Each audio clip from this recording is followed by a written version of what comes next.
Eilish. This one's easy, this one's easy. Older or newer? Older. Older, yeah. February 1994. And finally, look at this hunk of man.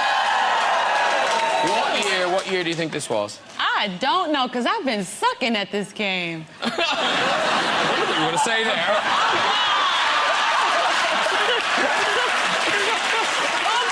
That is such a different game you're talking about. I'll tell you, that is October 2011, ladies and gentlemen. Last month. That's amazing. That's a great shot. Isn't it, though? Yeah, you look good. Thank you. You're welcome. I mean, when we talk about gymnasiums and stuff, you know, there's certain people that are never going to look like Arnold Schwarzenegger, and I'm one of those. But when I saw that, I thought, oh, well, maybe doing the gym helps, because it just gets rid of a little something. What about thinking you only eat one meal a day?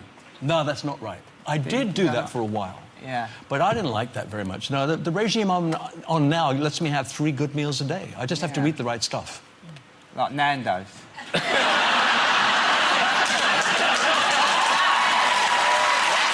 Now, see, people hate you more, Kelly, because they're thinking Nando's and a brisk walk.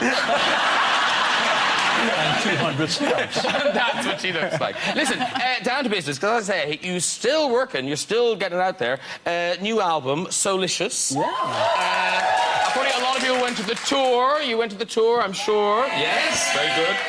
Now, this album, it went straight in at number 10 in the charts, which is fantastic. Because is it fair to say you don't get that much radio airplay with your stuff? No, I think things have changed greatly now. I don't understand what the policies are anymore, and I did fight a lot of battles trying to make sure that we had our music played to the public, but it's a thing I can't win. So I make projects. This is a project. I got a chance to sing with the Temptations, the Stylistics, Roberta Flack, Peebo Bryson, Frida Payne. All these people were happy to join me. Yeah. And so, in a way, you have to try and bypass radio. But it's a shame, really, because to me, radio and rock and roll are hand and glove. And also, if something's a hit, like Millennium Prayer was, I think that was number 1. Yeah. So you've got to think about, obviously, your public and your fans love your music, they buy your music. What is the disparity between them and music executives and... I don't know. All I know is that it was the biggest selling British single of that year, and yet we couldn't get the airplay. So it's a little bit unfair. I think it probably borders on ageism, because now that I'm 50, I love it. Where's your red button now? I'm like, okay. It's just one of those things. We've all got to learn to live with it, I think, all of us, including X Factor people. There come a point when you've won the competition, everybody's hot for you, you make a couple of great records. It's when you're trying to keep going that you need that kind of help. All right.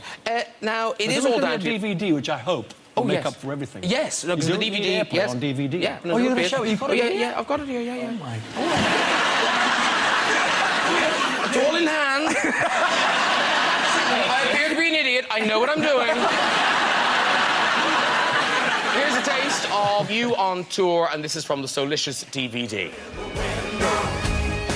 She looked good in the window. I tried to make her fit, but she just wasn't it. For me, the girl was all wrong, all wrong. She looked good in the window. She looked good in the window.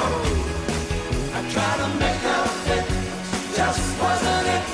For me, the girl was all wrong, all wrong, all wrong, all wrong. She looked good.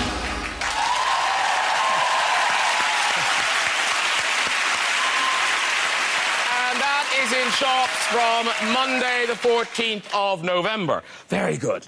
Well, I'll tell you what, I'm a little over knighthoods now. Yeah, I'll see your sir, and I'll raise you a lord. One of his is about to be fired. Please welcome Lord Sugar!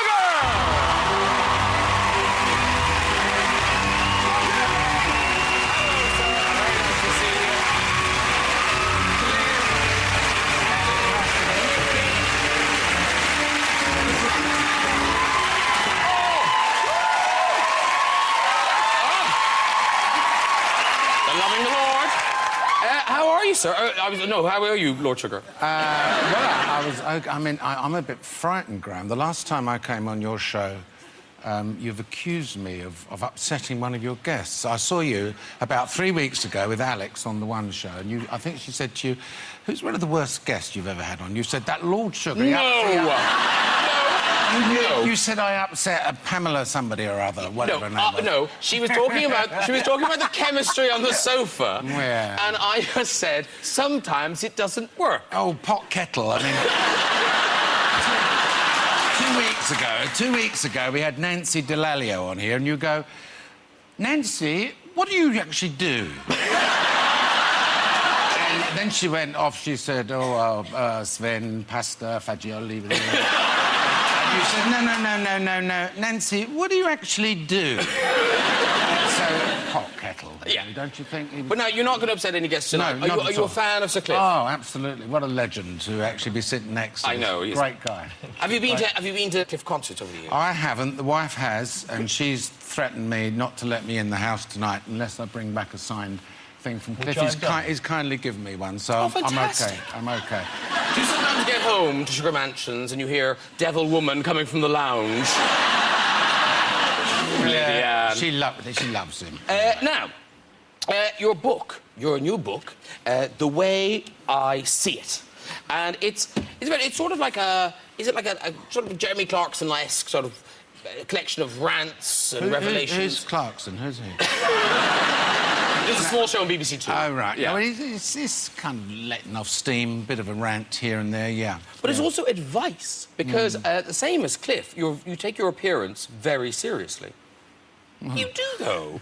You exercise like mad. Not like mad. I like... Cliff, you've played tennis, right? Yeah, I do. I always played tennis. I don't know about you, but the knees are having trouble now. No, mine are fine. Pounding on the court. The back. But you play doubles, though, don't you? No. Yes, that's I not... practice singles. Singles. But you used to put on a great tennis tournament once a year, didn't you? I did, yeah. Hall, yeah. You never invited me. What's happening again? Yeah. I'm not staying there, right? No, so I can't pound on the courts anymore, so I've gone into cycling, so I ride bikes, yeah. But you have a Yeah. really clever diet plan, which you go into in the book. Yeah. So talk us through your diet plan. Well, it's called... yeah.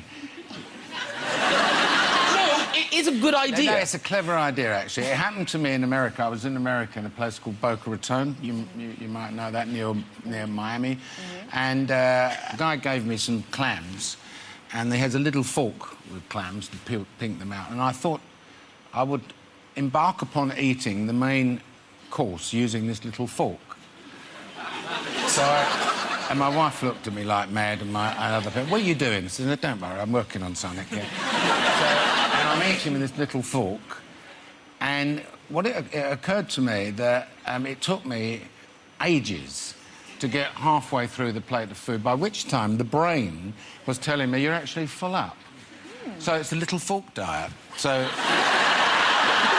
turn this little fork around with you, try it. But if you're finding it difficult to follow the little fork diet, Lord Sugar helpfully provides an illustration of the difference between a large and small fork.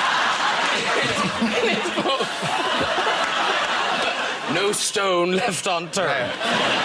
Attention to detail. I think it's And I'm a bit confused. Do you have a little knife as well?